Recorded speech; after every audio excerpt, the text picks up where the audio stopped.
आप देख रहे हैं अमेज नाउ। गंगा, यमुना, राप्ती और गोमती के तटवर्ती इलाकों से खबरें आप तक।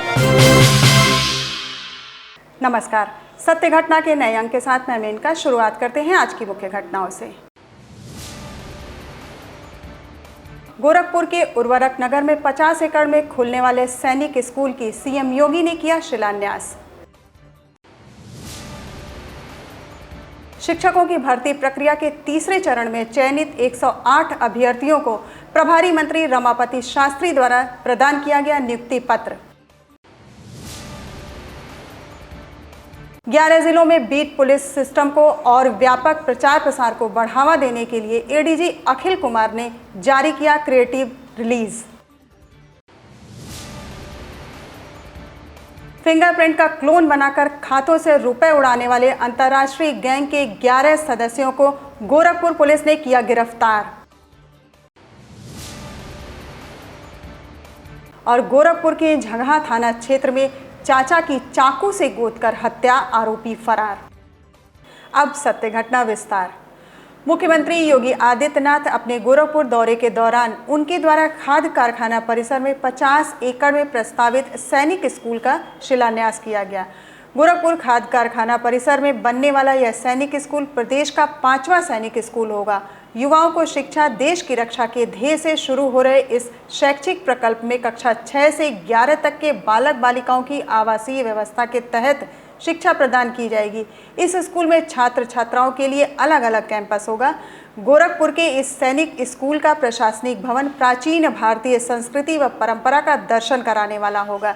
इस सैनिक स्कूल के निर्माण में पर्यावरण संरक्षण का भी पूरा ध्यान रखा जाएगा। यहाँ सभी भवनों में सोलर सिस्टम और रेन वाटर हार्वेस्टिंग की व्यवस्था की जाएगी। क्लासरूम, हॉस्टल के अलावा बहुउद्देशीय सभागार, प्रेक्षागृह भी यहाँ बनाए जाएंगे।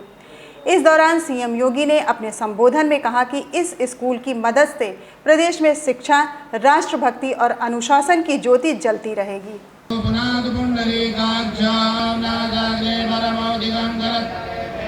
बेसिक शिक्षा विभाग द्वारा निकाले गए 69,000 शिक्षकों की भर्ती प्रक्रिया के तीसरे चरण में चयनित 108 अभ्यर्थियों को गोरखपुर एनेक्सी सभागार में प्रभारी मंत्री रमापति शास्त्री द्वारा नियुक्ति पत्र प्रदान किया गया।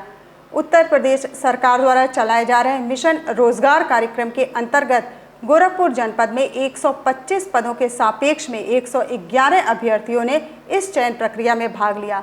नियुक्ति पत्र पाने वाले 108 अभ्यर्थियों में 13 महिलाएं और 55 पुरुष अभ्यर्थी शामिल हैं। इस कार्यक्रम में मुख्यमंत्री योगी आदित्यनाथ भी वर्चुअल रूप से जुड़े रहे, जिन्होंने सबसे पहले राजधानी लखनऊ में 5 अभ्यर्थियों को नियुक्ति पत्र प्रदान कर कार्यक्रम की शुरुआत की। इस दौरान सीएम योगी ने सभी अभ्यर्थियों के उज्जवल भविष्य की कामना करते ही उन पर यह भरोसा भी जताया कि वह शिक्षा के अलख को और आगे तक ले जाएंगे। गोरखपुर में 108 नियुक्ति पत्र वितरण की व्यवस्था है, 55 जिसमें 55 पुरुष और 53 महिलाएं भी हैं। सामंजस्य बराबर का है, पुरुष और महिलाओं का भी सामंजस्य बराबर का है, क्योंकि जब ये दोनों लोग मिलकर के चतुर्भुजी होकर काम करते हैं तो काम अच्छा बढ़ता है, आगे बढ़ता है। हमारे योगी जी के सरकार में पारदर्शिता के साथ सबकी नियुक्ति हुई है और ये लोग जाकर के अपने अपने क्षेत्र में अच्छा काम करेंगे, ये हमारी आशा है और शुभकामनाएं भी। फिंगरप्रिंट का क्लोन बनाकर लोगों के बैंक खाते से रुपए निकालने वाले अंतर्राष्ट्रीय गैंग के 11 सदस्यों को गोरखपुर जनपद की पुलिस ने गिरफ्तार करने में सफलता प्राप्त की है। पकड़े गए अभ्यर्थियों की पहचान गोरखपुर जनपद के रहने वाले राघवेंद्र मिश्र, सोनू पासवान, मुकेश कुमार, विकास, सैयद जावेद अली, शशांक पांडे, आशीष पाठक, अमित कन्नौजिया, महाराजगंज जनपद के रहने वाले राहुल राणा, सागर जायसवाल और नेपाल के रहने वाले दीपेंद्र थापा के रूप में हुई। पुलिस ने इन अभियुक्तों के पास से 9,10,000 रुपये नकदी के साथ 53 mobile phone, 34 SIM, 26 ATM card और 213 फिंगरप्रिंट क्लोन सहित सभी सामान बरामद किए, जिसका वो इस धंधे में प्रयोग करते थे। वरिष्ठ पुलिस अधीक्षक दिनेश कुमार प्रभु ने बताया कि पुलिस को इन अपराधियों की काफ़ी दिनों से तलाश थी। जो भी आधार कार्ड मिले हैं उनके सरकारी एजेंसी के माध्यम से डेटा मांग के उनसे संपर्क करके बैंकों से संपर्क करके इनके आधार से जुड़े हुए खाताओं के जानकारी प्राप्त कर उन तक हम पहुंचेंगे जिनकी पैसे साइबर क्राइम के माध्यम से उनके खाते से चोरी हुआ है। 11 अपराधी कुल पकड़े गए हैं। इन सभी को न्यायिक हिरासत में भेजा जा रहा है। इनमें से सरगना इनको पुलिस कस्टोडियल रिमांड लेके और भी तमाम बरामदगी करने का उम्मीद है। बीट पुलिस सिस्टम को और इसके व्यापक प्रचार प्रसार को बढ़ावा देने के लिए गोरखपुर जोन कार्यालय के परिसर में अपर पुलिस महानिदेशक अखिल कुमार ने क्रिएटिव रिलीज जारी किया। इस दौरान जोन के सभी रेंज और जनपद कार्यालयों को भी क्रिएटिव रिलीज जारी करने का निर्देश भी दिया गया। पुलिस महकमे के आला अधिकारियों के मुताबिक बीट पुलिस सिस्टम से अपराध व अपराधियों पर अंकुश तो लगेगा ही, साथ ही पुलिस की छवि में भी सुधार होगा।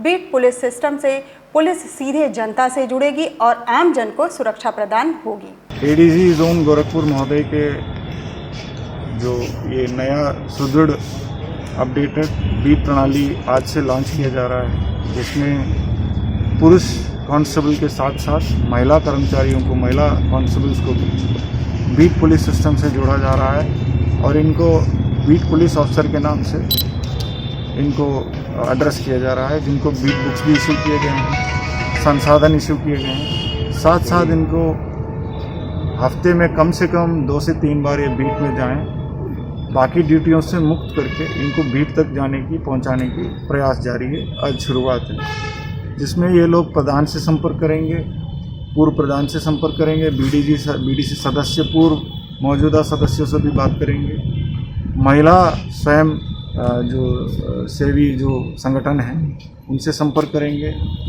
और तमाम जो जनप्रतिनिधिगण जो गांव लेवल पे ये लोग जुड़ेंगे और गांव से जुड़े हुए जानकारी लेके आएंगे, चाहे ज़मीनी संबंधित विवाद, चाहे कोई अच्छा काम हुआ हो, चाहे गलत काम हुआ, सारी जानकारी क्राइम और क्रिमिनल्स की भी रखेंगे। गोरखपुर जनपद के झंगहा थाना क्षेत्र स्थित जमरू गांव में एक भतीजे ने अपने ही चाचा की चाकू से गोदकर हत्या कर दी। सूचना पर पहुंची पुलिस ने शव को कब्जे में लेकर मामले की पड़ताल शुरू कर दी है। वहीं हत्या के बाद आरोपी भतीजा फरार है। पुलिस उसकी तलाश में जुट गई है। हत्या की वजह जमीनी विवाद बताया जा रहा है। शुरुआती पूछताछ से पुलिस को जो भी जानकारी मिले उसके मुताबिक झंगहा इलाके के जमरू निवासी रामलखन यादव और उनके भाई हरिनारायण यादव का जमीनी विवाद चल रहा था। हालांकि दोनों भाइयों का परिवार गांव में एक साथ ही रहता था। आज किसी बात को लेकर दोनों भाइयों में विवाद हो गया। आरोप है कि इस दौरान रामलखन के बेटे चंद्रकेश ने अपने चाचा हरिनारायण की चाकू से गोदकर हत्या कर दी और फरार हो गया। वरिष्ठ पुलिस अधीक्षक दिनेश कुमार प्रभु ने बताया कि पिछले कुछ दिनों पहले चंद्रकेश के पिता की मौत हो गई। चंद्रकेश को शक है कि जमीन के लालच में उसके चाचा ने पिता की हत्या कर दी। इसी बात को लेकर चाचा भतीजे में विवाद हुआ और भतीजे ने मौका देखकर चाचा की हत्या कर दी। क्या कर दिया गया है, तो मौके से फरार हो गया। पूर्व में कभी थाने में इस तरह की कभी कोई शिकायत नहीं रहा है। वजह क्या है, इस संबंध में जानकारी की जा रही है।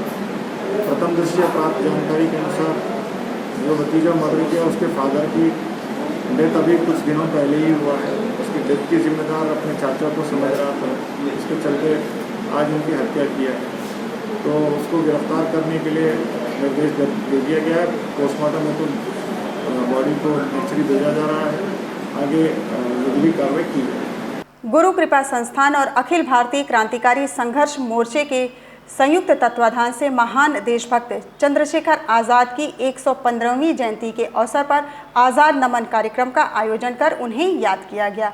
इस कार्यक्रम में समाज के विभिन्न संगठन और संस्थाओं के प्रतिनिधियों सहित अनेक वर्ग के लोगों ने महानगर के रुस्तमपुर स्थित शहीद चंद्रशेखर आज़ाद की प्रतिमा के समक्ष पुष्पांजलि अर्पित करके साथ ही सामूहिक रूप से दीपांजलि भी अर्पित किया गया।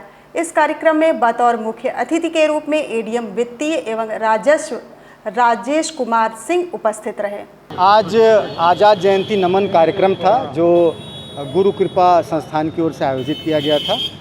आज चंद्रशेखर आज़ाद जी की जन्मतिथि की पूर्व संध्या है और इस अवसर पर जो भी वक्ता थे, आज रंगारंग कार्यक्रम भी हुआ और सभी वक्ताओं ने राष्ट्रीय भावना से ओतप्रोत अपने विचार रखे और ये आह्वान किया कि जो हमारे शहीद हैं उनकी जो भावनाएं थी उनके अनुरूप ही हम आगे भारत का निर्माण करें और भारत को चलाएं।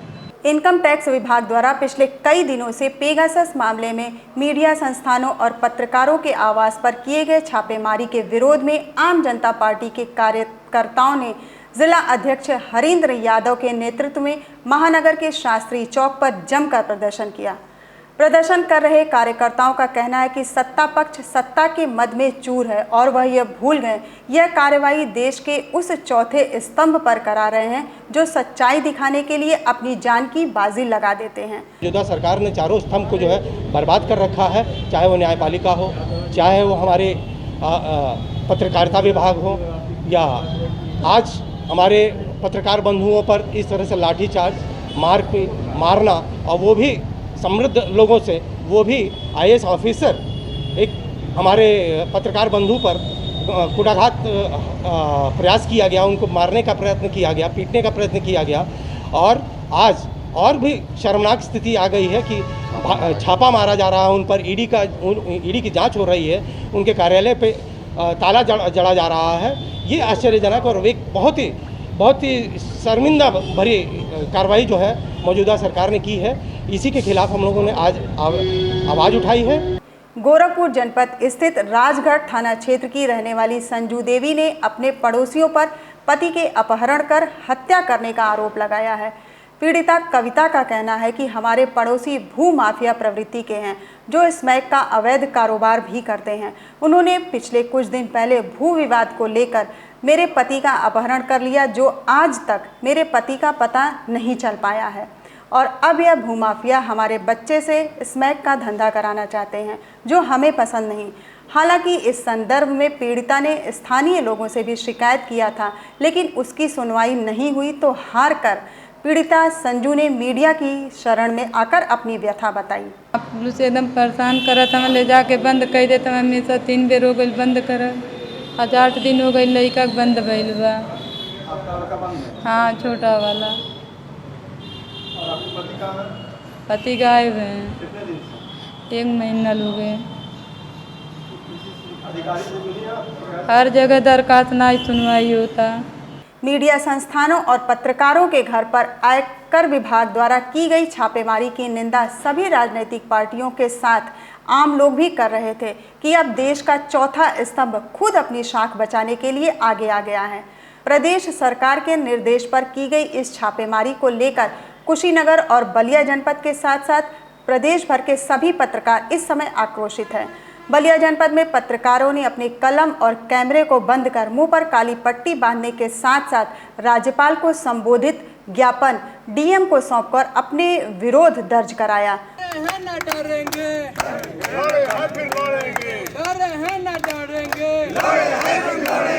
जो आईटी की रेट पड़ी भारत सरकार द्वारा डाली जा रही है, इससे मीडिया के स्वतंत्र अस्तित्व पर खतरा मंडरा रहा है। इसको हम लोग रोकने के लिए कि ऐसा चौथे स्तंभ पर भारत सरकार ऐसी कोई कार्रवाई न करे, इसके लिए महामहिम से हम लोग अपील करने आए हैं। उनको पत्र दे रहे हैं कि महामहिम जी इस कार्रवाई को रोकिए, क्योंकि आप लोकतंत्र के संरक्षक हैं और हर 4 स्तंभ है लोकतंत्र में, और हर स्तंभ का अपना अस्तित्व सुरक्षित होना जरूरी है। तो वहीं कुशीनगर के पत्रकारों ने विकास भवन में डीएम कार्यालय तक मार्च निकालकर अपना विरोध दर्ज कराया।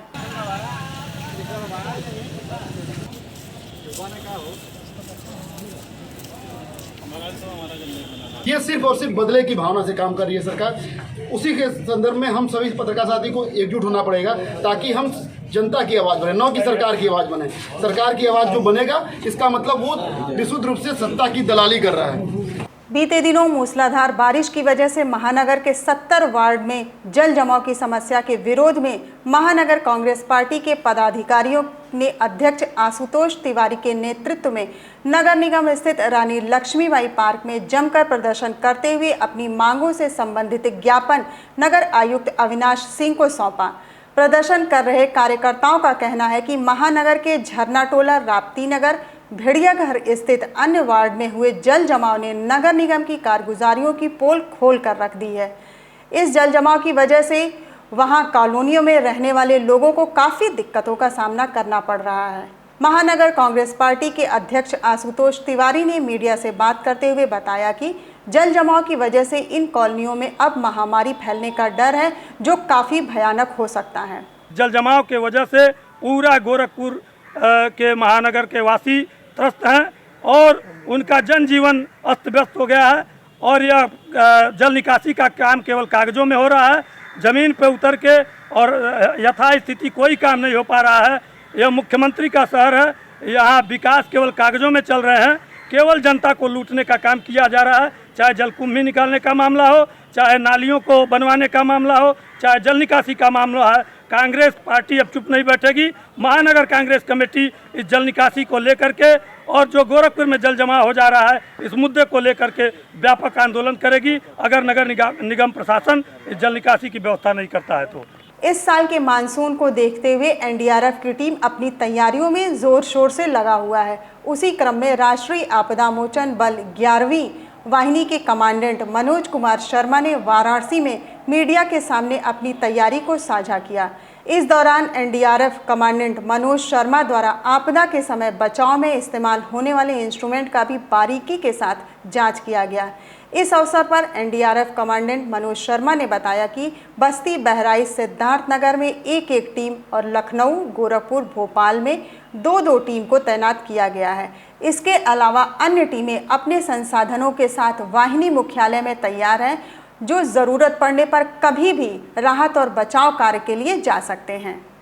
जो हमने पिछले वर्षों में ऑपरेशन हुए हैं उसमें हमारे जो लेसन लर्न हैं उनके आधार पर जो हमने अपनी ट्रेनिंग इम्प्रूव किया है और हमारी जो तैयारी है उसके मद्देनज़र रखते हुए हम समाज को, प्रशासन को ये बताते हैं कि हम किसी भी तरीके की दुर्घटना से बचने के लिए, बचाव करने के लिए हम पूरी तरह सक्षम हैं और आप एनडीआरएफ में विश्वास रखिए।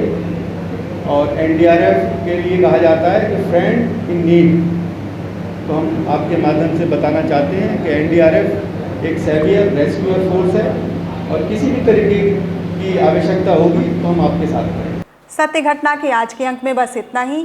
तेज, सटीक और ताज़ी घटनाओं को जानने के लिए जुड़े रहिए अमेज नाउ के Facebook page, YouTube channel, web portal से।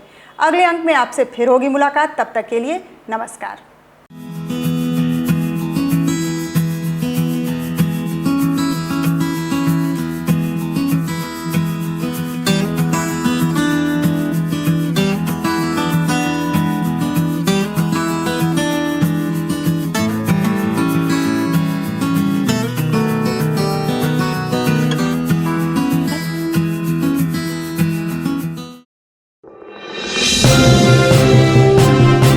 आप देख रहे हैं अमेज नाउ। गंगा, यमुना, राप्ती और गोमती के तटवर्ती इलाकों से खबरें आप तक।